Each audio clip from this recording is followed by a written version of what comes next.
Assalamualaikum warahmatullahi wabarakatuh. Bismillahirrahmanirrahim. Alhamdulillahi rabbil alamin. Wassalatu wassalamu ala sayyidina wa habibina wa syafi'ina wa maulana Muhammadin wa ala alihi wa ashabihi wa man tabi'ahum bi ihsanin ila yaumiddin, amma ba'du. Allahumma allimna ma yanfa'una wanfa'na bima 'allamtana. Allahumma zidna ilman nafi'a wa amalan mutaqabbala. Ibu-ibu sekalian yang saya hormati, jamaah Majlis Ta'lim apa nih? Majlis Ta'lim UPA Bu Anis gitu aja ya. Dan UPA-UPA yang lain lah ya. Mudah-mudahan apapun namanya, kehadiran kita di majlis ini mudah-mudahan diberkahi dan diridhai Allah Subhanahu wa taala. Amin ya rabbal alamin. Baik, ibu-ibu sekalian yang dimuliakan Allah Subhanahu wa taala, kali ini kita akan membahas satu bab ya yang sebenarnya sudah menjadi perkara yang ya semestinya menjadi perkara yang dipahami oleh kita bersama, khususnya dalam kehidupan berkeluarga ya, yaitu dalam bab fikih munakahat ya, yang berkaitan dengan al-huquq wal wajibat bainaz zaujain ya, hak dan kewajiban suami istri ya. Ibu sekalian yang dimuliakan Allah Subhanahu wa taala, tentu saja ruang lingkup pembahasan ini adalah seputar fikih ya, seputar fikih, yaitu kedudukannya dalam hukum ya. Ini memang bukan soal masalah bagaimana kita menghangatkan, merawat, kasih sayang, harmonisasi dan semacamnya. Itu ada bab lain insyaallah. Namun juga tentu memiliki kaitan erat ya, karena pada dasarnya ketentuan-ketentuan syariat yang ditetapkan dalam berbagai aspek kehidupan, tak terkecuali dalam kehidupan rumah tangga ya, tentu saja tujuan utamanya adalah untuk memberikan kemaslahatan ya, memberikan kebaikan. Maka ketika kita ya komitmen terhadap ketentuan syariat dalam kehidupan berkeluarga, insya Allah itu pun akan memberikan andil ya dan saham yang sangat besar bagi terbentuknya keluarga yang sakinah, yang mawaddah, yang rahmah, keluarga yang bahagia, keluarga yang harmonis insyaallah. Baik, ibu sekalian yang dimuliakan Allah Subhanahu wa taala, saya awali kajian ini dari beberapa poin yang insyaallah kita perlu segarkan kembali ya. Pertama adalah tentang hakikat pernikahan ya, kita tidak lagi berbicara tentang apa itu nikah dan semacamnya, tapi yang jelas hakikat pernikahan itu adalah akad yang seharusnya menghadirkan cinta dan tanggung jawab secara bersamaan ya. Jadi meskipun ya saya sering menyampaikan pernikahan ini akad ya, dan kita tahu yang namanya akad itu ada dua belah pihak yang bersepakat ya, dan banyak berbagai macam bentuk akad yang ada ya, akad jual beli, simpan pinjam ya, sewa menyewa dan semacamnya. Nah, pernikahan juga akad. Tapi ada dua hal yang memang akan sangat membedakan pernikahan ya, dibanding akad yang lainnya. Ya, pertama adalah akad pernikahan ini ya, harus diiringi atau menghadirkan rasa cinta. Ya, rasa cinta. Ya, bayangkan kalau akad yang lain harus kayak begini juga repot. Ya. Habis jual beli timbul rasa cinta, itu repot. Ibu-ibu habis beli sayur di abang-abang ya, dan seterusnya ya. Tapi pernikahan itu berbeda, walau dia merupakan sebuah transaksi, ada cinta di sana ya. Maka sering dikatakan bisa jadi orang tidak menikahi orang yang dia cintai, tapi dia harus mencintai orang yang dia nikahi, begitu ya, karena akad ini memang spesial. Kemudian yang kedua yang juga spesial dari akad pernikahan adalah adanya tanggung jawab. Ya, tanggung jawab. Ya, maka seketika akad tersebut disepakati, dinyatakan sah, ya, maka seiring dengan itu berlaku sebuah tanggung jawab antara kedua belah pihak. Mau disebut, mau tidak disebut, mau dijadikan syarat atau tidak syarat, itu sudah menjadi sesuatu yang include, ya, menyatu dengan sendirinya, bahwa ketika orang sudah masuk gerbang pernikahan, maka hadir seiring dengan itu tanggung jawab. Dan tanggung jawabnya pada dasarnya bersifat permanen, ya, abadi, seterusnya, tidak ada batasan waktu. Ini yang akan membedakan juga akad pernikahan dengan akad yang lainnya. Kalau akad yang lainnya mungkin ada tanggung jawab, tapi terbatas, sesuai waktu yang disepakati. Tapi pernikahan tidak, ya, tidak ada batas waktunya, ya. Bahkan justru pernikahan yang tanggung jawabnya dibatasi dengan batas waktu, atau pernikahannya dibatasi dengan batas waktu, adalah pernikahan yang batil, ya, pernikahan yang tidak sah, ya. Jadi itu kekhasan dan kekhususan dari akad pernikahan dibanding akad yang lainnya. Ada cinta dan tanggung jawab, ya. Di luaran sana juga ada cinta, tapi tidak tanggung jawab, ya, sekedarnya saja, sekedar dia memenuhi keinginannya, selesai. Setelah itu nggak mau bertanggung jawab. Nah, itu beda sekali dengan akad pernikahan, ya. Jadi dua hal ini yang hendaknya kita sadari. Maka kaidahnya adalah, ya, ketika cinta itu sejati dan benar, mestinya akan mendatangkan tanggung jawab, ya. Jadi kalau seorang benar dia memiliki cinta kepada pasangannya, kepada suaminya, suami kepada istrinya, yang hadir adalah tanggung jawab. Dan ketika tanggung jawab itu tulus ditunaikan, maka itu pun akan dapat merawat cinta dan menyuburkannya, ya. Maka pada akhirnya, ya, cinta itu yang akan dapat mempertahankan adalah tanggung jawab akhir. Ya, kalau soal-soal yang biasa, ya, lagi masa-masanya dimabok cinta, ya, wah, itu apa saja terasa indah, begitu, ya, apa saja terasa indah, ya. Fokusnya adalah hal-hal yang bersifat fisik, paras, penampilan, dan seterusnya. Tapi selebihnya yang akan mengikat hubungan suami istri yang paling kuat adalah tanggung jawab, ya. Dan itu sudah kita lihat dan kita saksikan sama-sama betapa, ya, ketika kehidupan rumah tangga, walaupun, ya, katakanlah istrinya juara itu, ya, ratu model atau apa itu, apa sih juara apa itu, miss gitulah, suaminya mas lah pokoknya, istrinya miss, suaminya mas, ya, kurang apa? Tidak ada kurang. Ya, tapi ketika tidak ada tanggung jawab, hilang semua itu ikatan cinta. Tapi ketika ada tanggung jawab, itulah yang akan merawat cinta tersebut.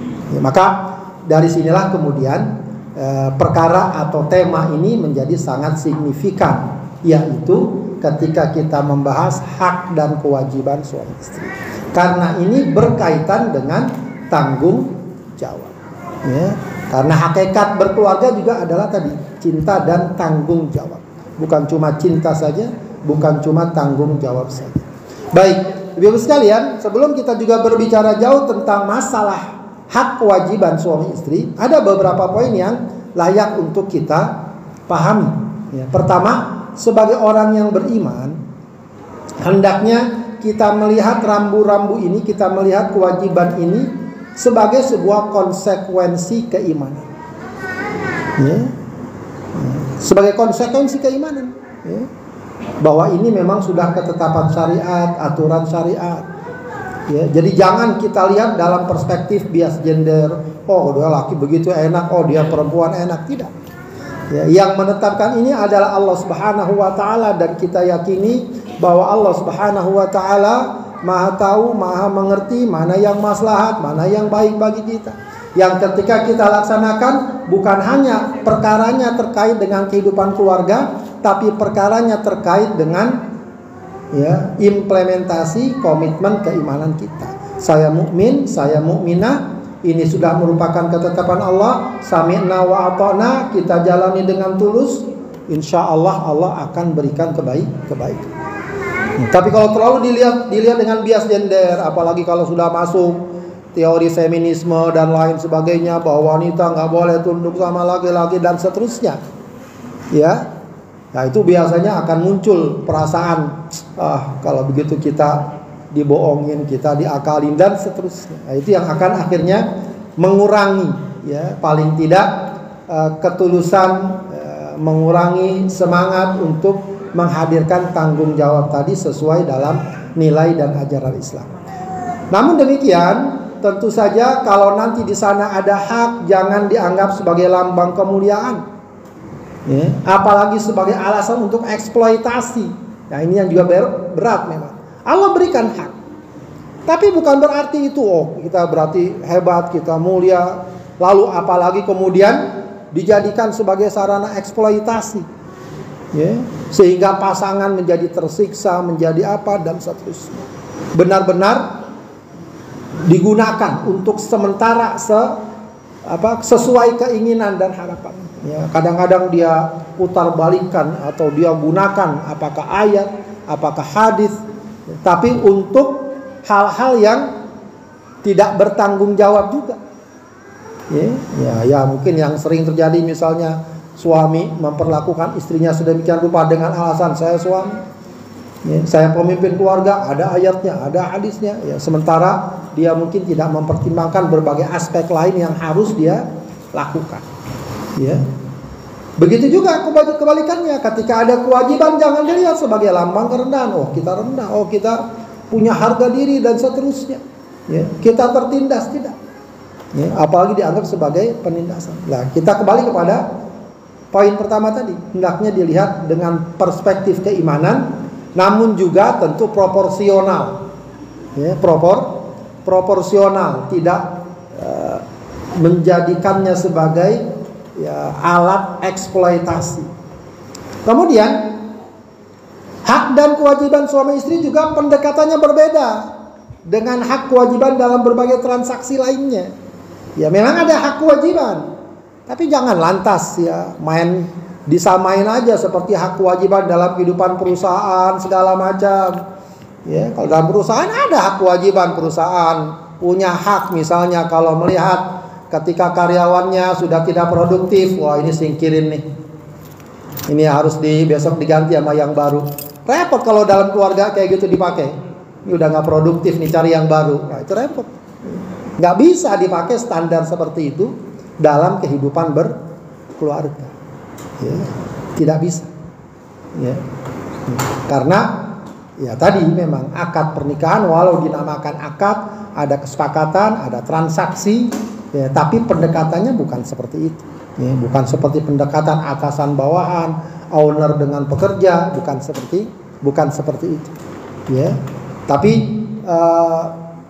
hak kewajiban suami istri adalah hak kewajiban yang harusnya dibalut oleh mahabbah, rasa cinta, tafahum, saling memahami, ya, saling mengerti, ya, berempati, toleransi dan semacamnya, muasyarah bil ma'ruf. Nah, itu yang harus dibalut kalau boleh kita katakan demikian. Ya, ini kayak gini dalam kehidupan perusahaan, kehidupan komersil, manajemen yang sifatnya umum, ya. Meskipun mungkin ada, tapi tidak terlalu dominan, ya. Yang ada adalah tegas, hitam putih dan seterusnya. Tapi kalau keluarga tidak, ya, saling support, saling memahami, atau kalau ada kekurangan saling melengkapi dan seterusnya. Nah, itu yang biasanya akan banyak dibicarakan dalam materi-materi manajemen rumah tangga. Baik, Bapak sekalian yang dimuliakan Allah Subhanahu wa taala, berbicara tentang hak dan kewajiban suami istri dalam Al-Qur'an sudah disinggung dalam surat Al-Baqarah ayat 228. Walahunna mithlul ladzi 'alaihinna bil ma'ruf. Walir rijali 'alaihinna darajah wallahu 'azizun hakim. Jadi memang cara pembahasan Al-Qur'an pun sangat sangat ringkas tapi mengandung makna yang dalam. Ya, kata Allah Subhanahu wa taala, walahunna mithlul ladzi 'alaihinna bil ma'ruf.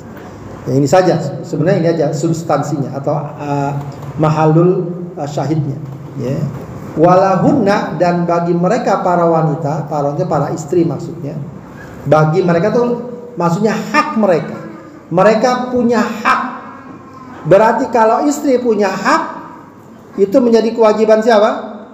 Suami, gitu aja. Dalam kehidupan suami istri, kalau dibilang istri punya hak, dengan sendirinya dia menjadi kewajiban suami. Mithlul ladzi 'alaihinna, ya, yang berimbang dengan kewajibannya, kewajiban para istri. Kalau kewajiban para istri berarti haknya siapa? Haknya suami. Ya, itu yang jadi walaupun ayat ini tidak menyebutkan nama suami atau sebutkan istilah suami, tapi substansi ayat ini menunjukkan bahwa, kalau boleh kita artikan dengan lebih lugas, adalah bahwa sebagaimana istri punya hak, istri juga punya kewajiban. Sebagaimana suami punya kewajiban, suami juga punya hak, gitu. Jadi dengan porsi yang sederajat. Ya, jadi jangan sampai ya dalam hidup berkeluarga masing-masing hanya menuntut haknya. Itu yang paling penting juga. Jangan hanya menuntut haknya. Apakah kewajibannya sudah dilaksanakan atau tidak? Ya, bahkan cara menuntut hak yang paling mudah dan paling efektif adalah dengan menunaikan kewajiban. Ya, kalau kewajiban sudah kita tunaikan, umumnya hak itu akan lebih mudah diberikan. Tapi kalau kewajibannya pun tidak kita penuhi, jangan salahkan kalau hak kita tidak diberikan. Itu sebuah kaidah yang saya kira sangat standar, ya, dan sangat real dalam berbagai kehidupan, termasuk kehidupan rumah tangga. Baik, Al-Jassos salah seorang ulama, ya, tafsir, yang juga punya tafsir khusus, tafsir Ahkamul Quran, ya, seperti Al-Qurtubi, ya. Dia mengatakan, akhbarallahu ta'ala fi hadhil ayah anna likulli wahidin minaz zawjaini ala sahibi haqqan wa anna zawj mukhtassun bihaqqin lahu 'alaiha laisa laha 'alaihi. Ya. Allah Ta'ala memberitahukan dalam ayat ini bahwa masing-masing dari pasangan suami istri memiliki hak atas lainnya. Ya, jadi suami punya hak atas istrinya, istri punya hak atas suami. Jadi memang berbicara tentang hak kewajiban ini, ya, dari segi hukum asalnya itu berada dalam posisi yang sama. Ya, jadi jangan sampai hanya satu pihak saja yang merasa berhak, yang merasa punya hak. Tapi pihak lain pun memiliki hak juga. Meskipun tidak selalu sama jenisnya, ya, tapi intinya masing-masing punya hak sebagaimana masing-masing punya kewajiban. Baik. Bapak sekalian, hak suami istri itu ada yang bersifat khas, khusus, ada yang bersifat mushtarakah. Ya. Jadi yang bersifat khusus maksudnya apa? Ini khusus hak suami. Ini khusus hak istri. Ya, berarti hanya menjadi kewajiban suami yang menjadi hak istri, atau sesuatu yang hanya menjadi hak istri yang menjadi kewajiban suami. Tidak bersifat timbal balik, tidak mushtarakah. Tapi ada yang mushtarakah. Ya. Dan ini yang juga lebih banyak. Mushtarakah itu dua-duanya punya kewajiban sebagaimana dua-duanya punya hak yang sama. Meskipun bobotnya bisa jadi beda, tapi hakikatnya sebenarnya sama. Ya, meskipun kadang penekanannya beda, lebih condong kepada kewajiban suami padahal istri juga wajib, atau kadang lebih condong kepada kewajiban istri padahal suami juga wajib. Begitu ya. Baik, kita langsung saja. Hak suami ya, yang paling nyata, yang memang menjadi kekhususan seorang suami dalam kehidupan rumah tangga, dan ini sekaligus juga akan membedakan sistem rumah tangga dalam Islam dibanding sistem rumah tangga yang sifatnya umum. Ya, meskipun kadang ya, secara umum ini juga berlaku ya, secara tradisi atau secara apa istilahnya ya, yang umum sih karena tradisi ya. Tapi kalau dalam Islam ini bukan lagi tradisi, tapi ini sebuah manhaj dalam kehidupan rumah tangga yang sudah digariskan, yaitu bahwa seorang suami punya hak sebagai kepala keluarga untuk ditaati selain untuk maksiat. Itu hak suami. Ayatnya juga sudah jelas yang sering kita baca, ar-rijalu qawwamuna 'alan nisa bima faddalallahu ba'dahum 'ala ba'di wa bima anfaqu min amwalihim.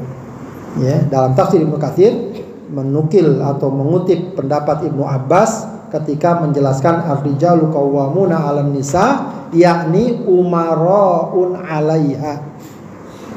Ya, artinya adalah para suami adalah menjadi pemimpin baginya, pemimpin bagi istrinya. Aituti'ahu fima amara min ta'atihi, yaitu agar seorang istri mentaati perintahnya dalam ruang lingkup ketaatan. Wa ta'atuhu dikatakan antakuna muhsina ila ahlihi hafidha limalihi, yaitu seorang istri bersikap baik, berbuat baik kepada keluarganya, menjaga hartanya. Wa kadza qala Muqatil was-Suddi wat-Tuhaq, ya. Demikian juga dikatakan oleh para ulama Muqatil, as-Suddi dan at-Tuhaq. Jadi ini hak suami sebagai kepala rumah tangga, ya, sebagai kepala keluarga dan ditaati. Ya, ini yang penting juga dalam kehidupan rumah tangga. Maka hendaknya ya, dalam hidup berumah tangga itu masing-masing tahu diri, tahu posisi. Ya, bisa jadi di luar rumah dia adalah seorang pemimpin, di luar rumah dia adalah orang yang dihormati, ya, tapi ketika di dalam rumah posisinya, setelannya harus dirubah. Ya, harus dirubah. Ya, dia sebagai istri, maka posisi dia adalah istri di hadapan suaminya. Bisa jadi mungkin seorang suami di luaran ya, kedudukannya tidak sama dengan istrinya, bahkan mungkin lebih rendah, tapi dalam rumah tangga Allah sudah berikan ya, dalam tanda kutip, jabatan bagi seorang suami sebagai pemimpin dan kepala rumah tangga. Nah, itu yang harus disadari oleh seorang istri. Dan ini yang sebagaimana saya katakan tadi, lagi-lagi harus dilihat dalam perspektif keimanan. Ya, jangan sampai kita tergiring opini sebagaimana kaum feminisme bahwa itu adalah merendahkan wanita, penindasan dan seterusnya. Tidak, ya. Dan tentu saja sebaliknya juga, suami tidak lagi, jangan sampai melihat ini sebagai semata lambang kemuliaan lalu mengeksploitir istrinya. Nah, itu juga salah. Ya, menindasnya, bersikap kasar, KDRT dan seterusnya. Nah, itu sesuatu yang sangat tercela. Ya, maka hakikatnya ya, di rumah tangga itu yang paling diharapkan dari seorang istri adalah suami yang bertindak sebagai seorang suami. Suami juga begitu. Ya, ketika dalam rumah tangga yang diinginkan dari seorang istri adalah istri sebagai seorang istri. Ya, bukan ya gelar segala kedudukan yang di luaran sana dibawa ke dalam rumah. Nah, itu yang repot. Ya, di luar rumah dia apa begitu, dalam rumah pengen diterapkan. Tidak. Maka yang benar adalah ketika di dalam rumah, dalam kehidupan rumah tangga, ya, posisi kedudukannya sudah sebagaimana yang telah Allah tetapkan. Baik.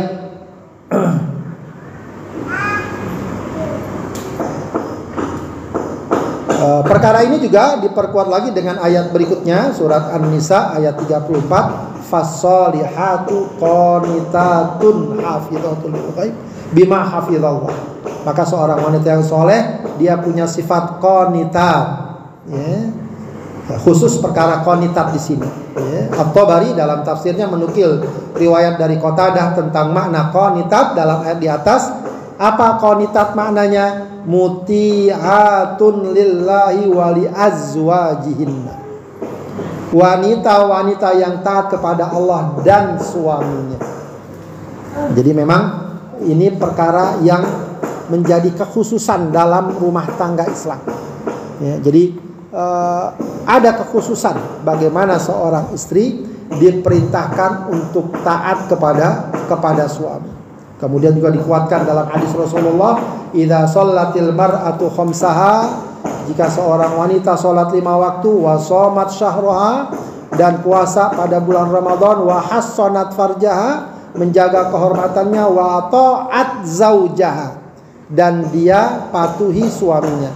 Qila laha udkhilil jannah min ayyi abwabil jannati syi'ti. Maka dikatakan kepada sang istri, masuklah ke dalam surga lewat pintu mana saja yang kamu inginkan.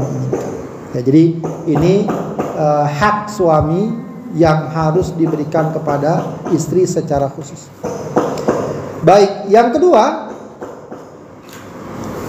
turunan dari masalah itu juga adalah hak dimintakan izin. Ya. Hak dimintakan izin. Maksudnya adalah seorang istri hendaknya ya aktivitas kegiatan geraknya itu secara garis besar ya berada dalam izin suami. Ya ini dari segi praktek ya bukan berarti setiap hari lapor ya.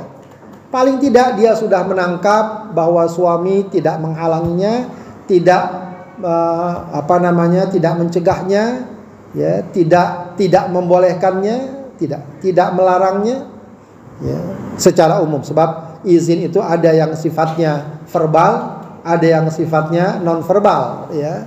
Yang verbal mungkin butuh kita izin secara khusus untuk hal-hal yang sifatnya besar, hal-hal yang sifatnya penting, atau yang sifatnya insidental dan semacamnya. Ya, termasuk misalnya dalam contoh yang sederhana dalam hadis Rasulullah SAW, la yahillu lil mar'ati an tasuma wa zawjuha syahidun illa bi'idni.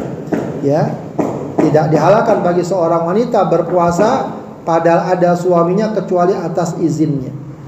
Wala ta'dzana fi baiti illa bi'idni. Ya, dan jangan dia izinkan orang lain masuk ke rumahnya kecuali dengan izinnya. Nah, ini juga sebenarnya implementasi dari bagaimana seorang istri menjadikan suami sebagai qawam, sebagai pemimpin dalam rumah tangga. Ya, ini juga bagi seorang suami, ya bukan lagi kemudian dimanfaatkan lagi untuk benar-benar mencegah, melarang semau-maunya apa yang ingin dia larang.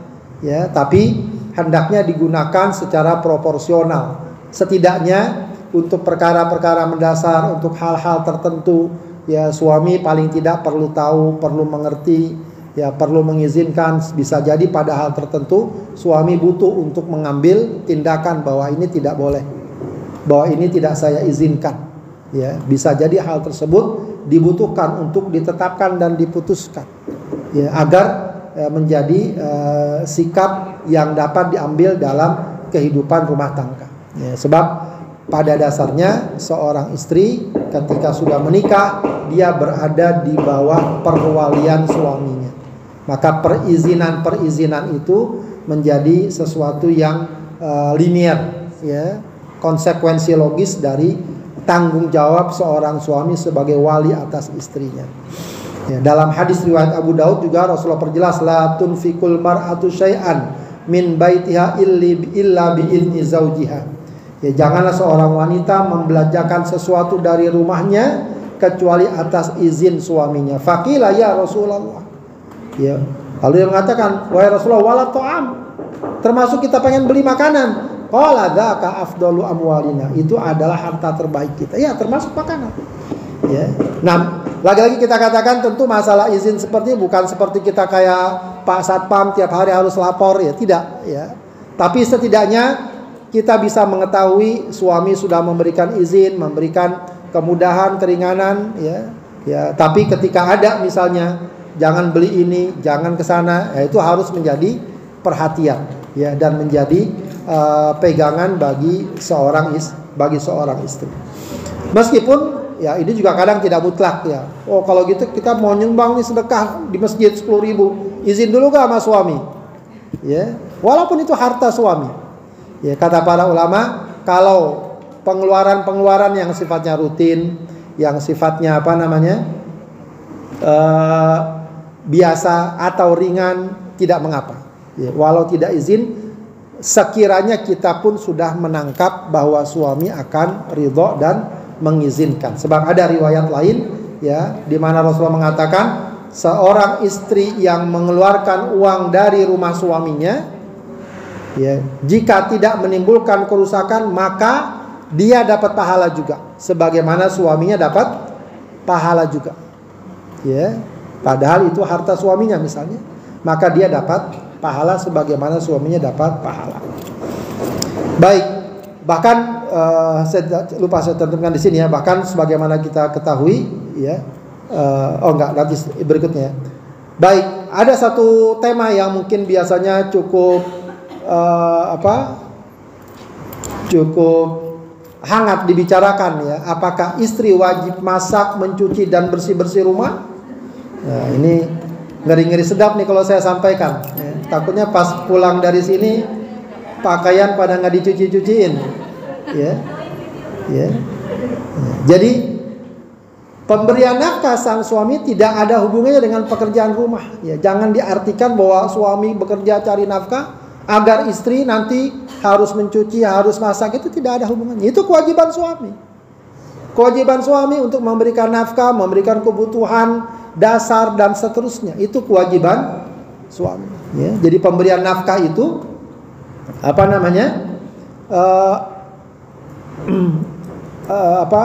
termasuk kewajiban suami pada istri. Nanti kita akan bahas itu nanti ruang lingkupnya. Itu tidak kemudian artinya sang istri harus ya sebagai imbalannya harus mencuci, bersih-bersih dan seterusnya. Meskipun para ulama mengatakan istri itu patut mempertimbangkan keumuman yang berlaku. Ya, ini yang dinyatakan ya dalam Al-Mawsu' al-Fiqh al-Kuwaitiyah, dikatakan zahabal jumhur, mayoritas para ulama mazhab Syafi'i, Hambali dan sebagian Maliki ila anna khidmataz zauji la tajib 'alaiha. Ya, bahwa istri membantu suaminya itu tidak wajib. Membantu dalam urusan-urusan rumah tangga keseharian ya. Lakinnal aulalah, akan tetapi yang paling utama bagi istri fi'lama jaratil adabi ya, melakukan apa yang menjadi kebiasaan yang berlaku. Nah, ini yang agak repot ya. Kalau udah ngomong masalah adat kebiasaan ya, apalagi masyarakat kita umumnya adat dan kebiasaannya adalah istri melakukan perkara-perkara rumah tangga. Tapi di situ dikatakan al-aula, lebih utama. Ya, lebih utama. Ya, jadi memang tidak salah kalau ada seseorang, apalagi ya ada tuh kalau saya lihat beberapa kali di tayangan video ya, ada seorang wanita, kamu biasa nyuci nggak? Aduh, saya nggak biasa nyuci gitu. Dan masak saya nggak biasa. Itu sesuatu yang sebenarnya bisa juga dilihat dari latar belakangnya. Bahkan dalam fikih disebutkan, kalau misalnya seseorang menikah dengan seorang wanita yang biasa hidupnya dulu bersama orang tuanya, apa-apa ada pembantunya, maka ketika dinikahi oleh seorang laki-laki, harusnya laki-laki menyediakan pembantu bagi istrinya. Begitu ya, harusnya memang begitu ya. Cuma masa kalau gitu bisa-bisa nggak nikah-nikah juga kalau ya. Orang-orang jadi mikir, laki-laki jadi mikir, wah kalau begitu gimana saya mau nikah ya. Dan seterusnya. Itu juga yang kemudian diajarkan bahwa memang salah satu faktor dalam pernikahan itu memang sekufu, setingkat, sederajat, agar sesuai ya, agar sesuai. Jadi mayoritas para ulama tidak mengatakan itu perkara wajib ya, tapi aula saja. Dan kalau kita lihat contohnya seperti itu.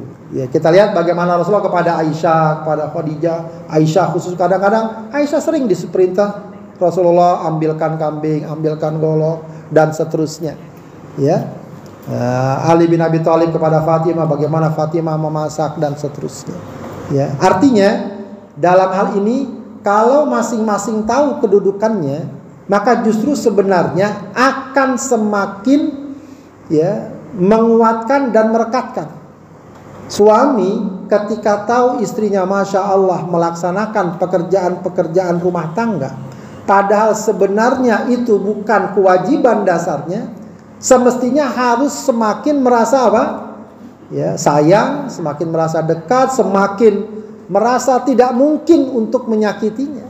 Ya, bagaimana menyakiti orang yang ya jangankan yang wajib, yang tidak wajib pun dia laksanakan, gitu ya. Harusnya begitu. Sang istri ketika dia tahu bahwa ini bukan perkara wajib, ya, bukan lalu dia jadikan sebagai alasan atau senjata untuk ngelawan suami dan lain sebagainya, tidak.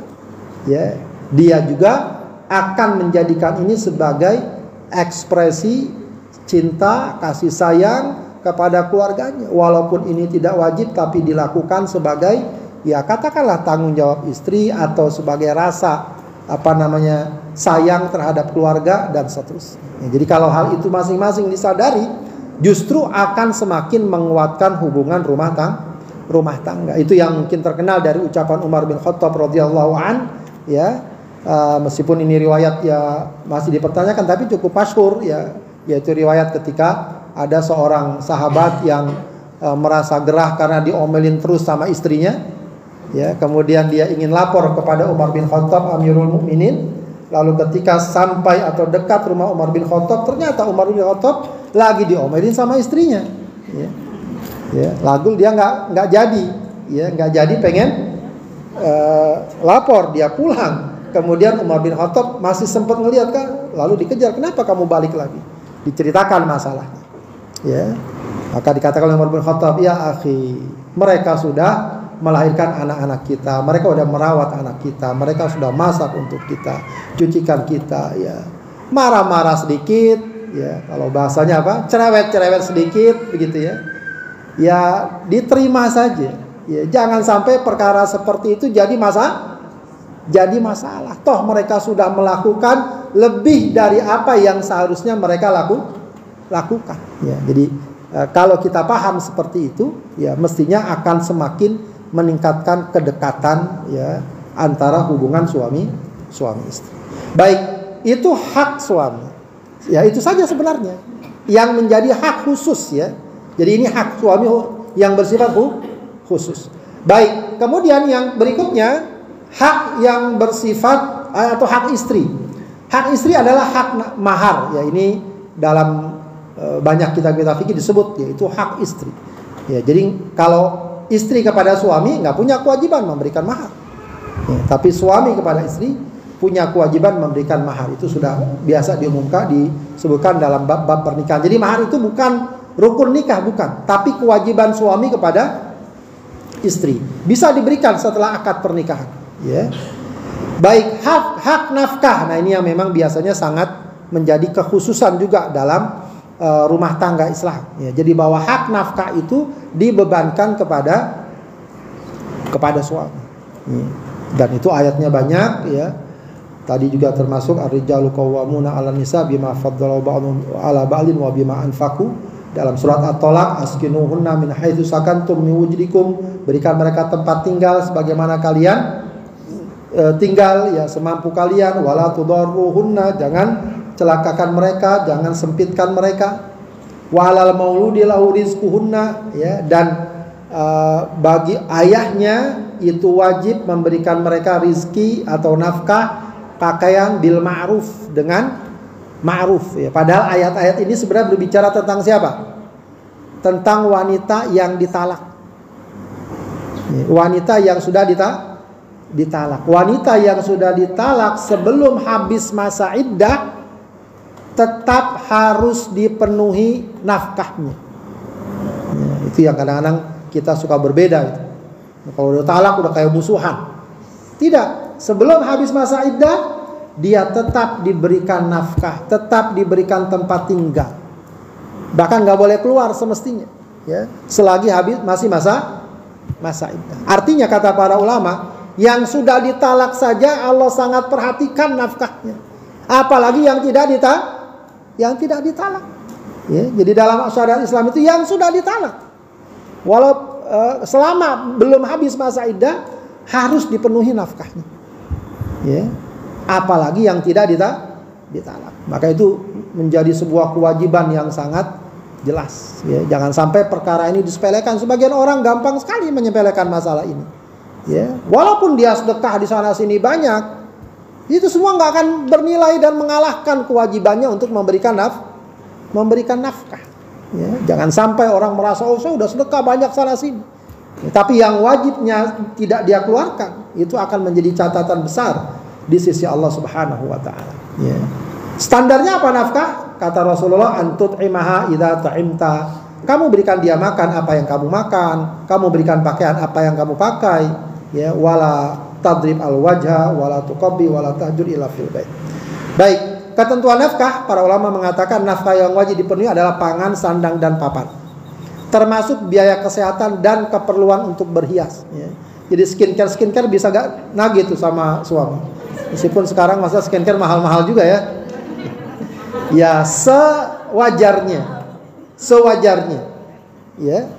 Selebihnya dipertimbangkan sesuai latar belakang istri, situasi dan kondisi suatu daerah. Jadi nafkah ini memang sebenarnya juga ujungnya adalah ya kepatutan, ya. Bisa jadi standarnya berbeda satu daerah dengan daerah lain. Satu orang dengan orang lain bisa jadi beda. Ya, orang yang biasa hidup sedemikian maka kita mampu ya berikan nafkah yang sedemikian. Ya, dan itu memang tidak ada batasan.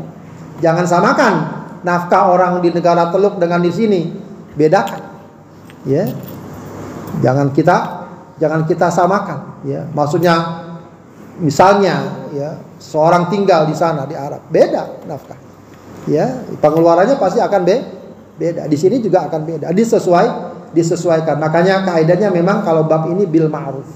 Ya, kalau bahasa dalam Al-Qur'an tidak boleh terlalu pelit tapi juga tidak boleh terlalu boros. Ya, sampai di luar batas atau pada hal-hal yang tidak layak atau tidak tidak wajar. Nah, ini memang juga masing-masing kita yang bisa memandang dan melihat. Ini hak istri. Berarti ini menjadi kewajiban suami. Termasuk hak istri yang menjadi kewajiban suami adalah hak taklim dan ta'dib. Ya, jadi suami wajib memberikan pendidikan dan pembinaan dalam hal agama dan akhlak. Istri berhak mendapatkan hak. Ya, jadi ini patut dilihat. Istri harusnya melihat ya ketika ada suami negur, kamu kok nggak sholat, jangan marah. Itu harusnya senang karena dia sedang diberikan haknya. Ya. Suami juga ketika melihat keluarga, istri dan seterusnya, ya ada pelanggaran, jangan didiamkan. Ya, jangan menganggap itu udah dewasa, udah besar, tidak. Itu kewajiban suami. Maka kalau suami paham tentang kewajiban ini dan misalnya dia merasa masih belum banyak bekal yang cukup, ya dia membekali diri. Dia tambah lagi, ya. Pemahaman, ya, kemudian kemampuan, kapasitas dan seterusnya. Baik, dalam surat At-Tahrim ayat 7, ayat yang sering kita baca, ya ayyuhalladzina amanu qu anfusakum wa ahlikum nar. Ya. Apa pemahaman qu anfusakum wa ahlikum nar? Ya, dalam tafsir Ibnu Katsir, ya, an Ali bin Abi Thalib radhiyallahu anhu fi qauli, dari Ali bin Abi Thalib radhiyallahu anhu dia berkata, ya, qu anfusakum wa ahlikum nar artinya apa? Alimuhum wa adibuhum. Ajarkan mereka, didik mereka. Ya, didik mereka. Ya. Dan dalam surat An-Nisa ada ayat tentang nusyuz, ya, apabila istrinya durhaka maka dinasehati lalu kemudian diisolir bahkan sampai boleh dipukul, ya, meskipun tentu pukulannya bukan yang menyakitkan atau menghinakan. Ya, kemudian juga Rasulullah mengingatkan istausu bin nisa'i khairan fa innahunna khuliqna min dila wa inna a'waja syai'in fid dila a'lau fastausu bin nisa'i khairan. Maksudnya adalah bersikaplah baik kepada wanita, ya mereka diciptakan dari tulang rusuk dan yang paling bengkok adalah bagian atasnya, ya yang kalau dalam hadis Rasulullah, kalau kamu terlalu keras maka akan bikin patah, kalau kamu biarkan akan terus bengkok. Fastausu bin nisa'i khairan. Baik, kemudian setelah hak khusus tadi, maka ada hak mustarakah, hukukun mustarak. Kita sampai jam berapa ya? Sampai jam 11 ya? 11.55 sampai 10.50. Oh, 10.50, baik. Hukukun mustarakah, ada hak bersama, ya, ada hak bersama. Ya, ini yang hak bersama ini yang harusnya juga betul-betul dipertimbangkan dan diperhatikan. Ya, jangan sampai ada yang merasa cuma satu pihak aja yang merasa berhak, tidak. Ya, atau satu pihak aja yang merasa punya kewajiban, yang lain tidak punya kewajiban. Ini kedua-duanya sama. Ya, sebagaimana istri punya hak, suami punya hak. Sebagaimana istri punya kewajiban, suami punya kewajiban. Pertama apa? Perlakuan yang baik, muasyarah bil ma'ruf atau al-muasyarah bil ma'ruf. Saling kedua-duanya punya hak dan kewajiban, ya, mendapatkan perlakuan yang baik atau memberikan perlakuan yang baik. Ya, jadi istri harus melakukan muasyarah bil ma'ruf, suami juga ucapan, perbuatan, tindakan. Ya, ini memang dalam kehidupan rumah tangga pasti saja akan ada hal-hal orang mungkin salah paham, marah dan lain sebagainya. Nah, itu perlu diingatkan, tetap harus menjaga muasyarah bil ma'ruf. Ya, perlakuan baik, ya, ucapan dan lain sebagainya. Meskipun ya itu tadi, ya apakah kadang khilaf, kadang lalai, tapi kaidah ini harus terus dijaga, ya. Ini sudah menjadi kaidah para ulama, ya, wa ashiruhunna bil ma'ruf, al muasyarah bil ma'ruf, ya, fa in karihtumuhunna fa asa an takrahu syai'an wa yaj'alallahu fihi khairan katsiran. Ya, dalam tafsir Ibnu Katsir dikatakan thayyibu aqwalakum lahunna, ya berkatalah, ya perindahlah perkataan, lembutkanlah perkataan kalian, perindahlah perbuatan dan sikap sesuai kemampuan, ya, sebagaimana kalian menyukai hal itu dari mereka. Jadi sebagaimana kita suka mendapatkan perkataan, perlakuan yang baik, maka hendaknya hal itu kita perlakukan kepada pasangan kita. Kemudian yang kedua, hak seksual. Ya, ini juga meskipun kadang-kadang riskan dibicarakan, tapi ini juga perkara yang sangat penting. Meskipun biasanya perkara ini lebih, ya, condong atau dititik beratkan kepada seorang istri kepada suaminya. Ya, padahal sama saja. Suami juga punya kewajiban memberikan hak seksual kepada istrinya. Ya, jadi jangan kemudian suami merasa tidak berdosa kalau tidak memberikan hak tersebut kepada istrinya. Ada yang ditinggal tahun-tahun segala macam. Bukan cuma hak nafkahnya, ya, hak seksualnya juga. Ya, para ulama mengatakan wajib suami memberikan hak seksual kepada istri. Bukan cuma istri, meskipun memang beberapa hadis, beberapa ayat atau hadis, ya, itu memang secara verbal menyatakan tentang hak itu seakan-akan cuma hak istri, ya, dan cuma hak suami dan menjadi kewajiban istri. Ya, hadis yang mungkin sering kita dengar, ya, idza da'a ar-rajulu imra'atahu ila firasyi fa'abat fabata ghadban 'alaiha la'anathal malaikatu hatta tusbih. Ya, jika seorang suami mengajak istrinya ke tempat tidurnya, ya, untuk berhubungan intim lalu dia menolak, ya, maka suaminya marah, maka malaikat melaknatnya hingga pagi. Ya, baik. Ini memang, ya, boleh dikatakan bahwa perkara ini memang condong dikatakan sebagai kewajiban istri, karena bisa jadi juga berkaitan dengan bukan Abu Darda.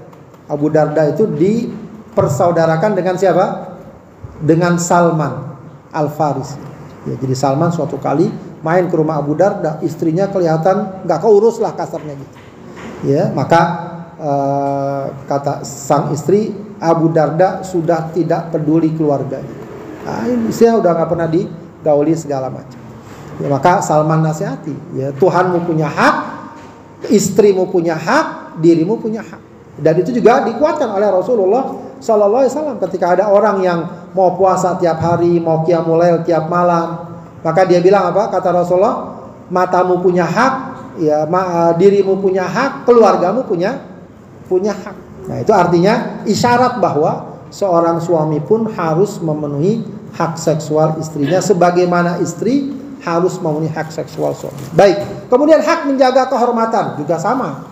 Menjaga kehormatan di sini ya kalau bahasa kasarnya kita sekarang, jangan sampai selingkuh, jangan sampai berkhianat, jangan sampai ada will atau apa namanya? Will, lah kayak gitu, ya. Jangan sampai yang merasa punya kewajiban ini hanya istri saja. Ya, suami nggak bisa sembarangan semaunya, tidak. Ya, dua-duanya harus menjaga kehormatan, menjaga dirinya. Meskipun memang lagi-lagi ya penekanannya ini kepada seorang istri.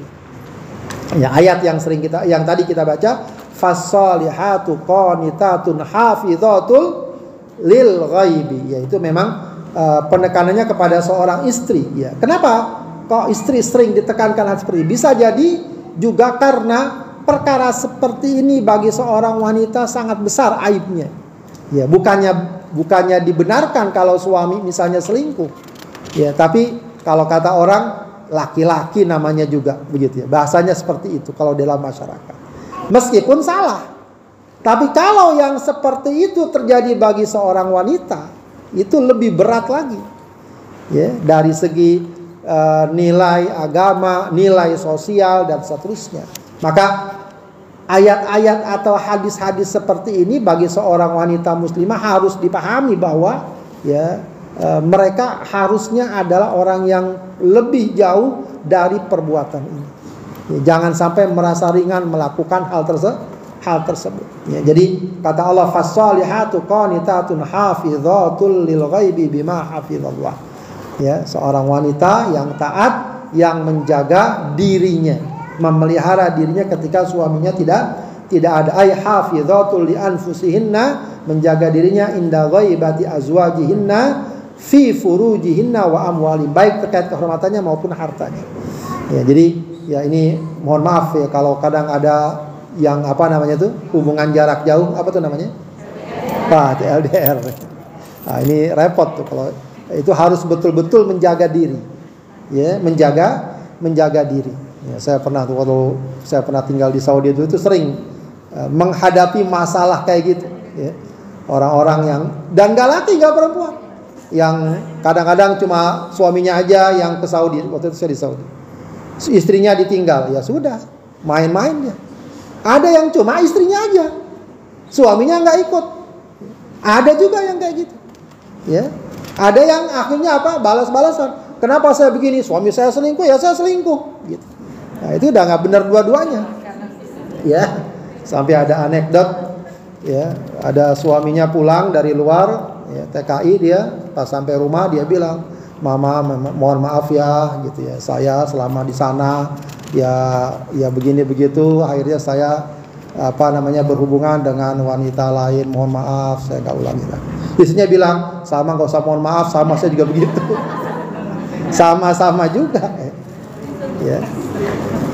Jadi ya menjaga diri itu sangat penting ya. Dan jangan sampai ada seorang merasa saya sih aman, saya bisa menghindar. Ya, itu fitnah seperti ini, fitnah yang sangat halus sekali, yang kadang-kadang masuknya dari jalan yang tidak dikira. Dan kepada siapapun, jangan sampai orang mau, saya kan udah baca Quran, saya ngaji. Ya, itu bisa masuk ke sana, bisa masuk. Ya, dan faktanya ada, berbagai peristiwa terjadi. Ya, terjadi. Ya.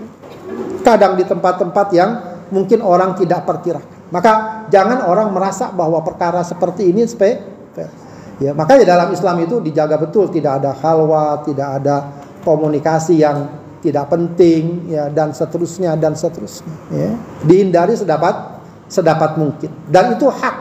Ya, seorang istri melihat itu sebagai hak suaminya atas dirinya. Seorang suami juga harus melihat itu hak istrinya atas dirinya, agar dia tidak mudah melakukan perbuatan-perbuatan yang menyimpang, perbuatan-perbuatan yang khianat. Kemudian termasuk juga hak mustaraka adalah ya hak menjaga rahasia keluarga. Ini juga penting. dalam hidup berkeluarga jaga rahasia. Ya memang kalau dalam hadisnya yang dikenal menjaga rahasia terkait dengan hubungan intim, tapi itu bisa bermakna umum juga, ya, bahwa hal-hal yang tidak perlu dibicarakan di luar terkait dengan perkara-perkara pribadi istri, suami dan seterusnya jangan mudah diumbar begitu saja. Oh, kalau sekarang udah nggak kira-kira, di medsos saja bisa ditulis, ya, kelakuan suaminya, kelakuan istrinya, satu hal yang tidak semestinya, walau mungkin benar, walau mungkin dia kecewa, itu bukan lantas dia bisa membeberkan keburukan-keburukan pasangannya. Apalagi kalau belum tentu benar, apalagi kalau fitnah, itu lebih berat lagi.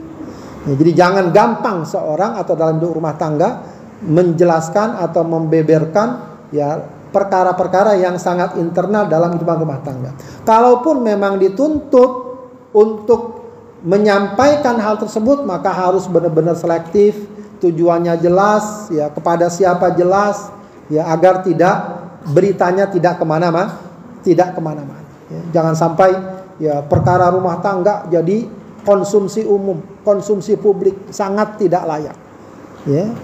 Kadang-kadang karena publik nanyain, apa urusannya dengan publik, ya, alasan kan gitu, karena publik bertanya-tanya, biar aja mereka tanya-tanya, memangnya kita punya kewajiban menjelaskan, ya, itu urusan rumah tangga, ya, jangan kemudian disampaikan begitu saja di depan umum dan lain sebagainya. Ini satu hal presiden yang sangat negatif kalau kita lihat dari berbagai kasus, ya, orang menjelaskan kenapa saya cerai istri saya ABC, itu bukan pembolehan atas tindakan tersebut, ya. Kalaupun dia ada yang mau dia konsultasikan, bicarakan kepada orang yang sekiranya dapat memberikan masukan, memberikan nasihat, ya, bukan menjadi konsumsi publik yang menimbulkan bahan omongan, ya. Bagus kalau dia tetap tahan berita tersebut, ya, apalagi sesuatu yang mungkin, ya, katakanlah mungkin disakiti, dizolimi, apa boleh buat? Ya, yang ada adalah dia sabar, dia mohon kepada Allah, dia cari solusi, dia cari kesibukan, ketimbang dia sekedar lampiaskan kekesalannya dengan mengumbar berbagai macam keburukan yang ada.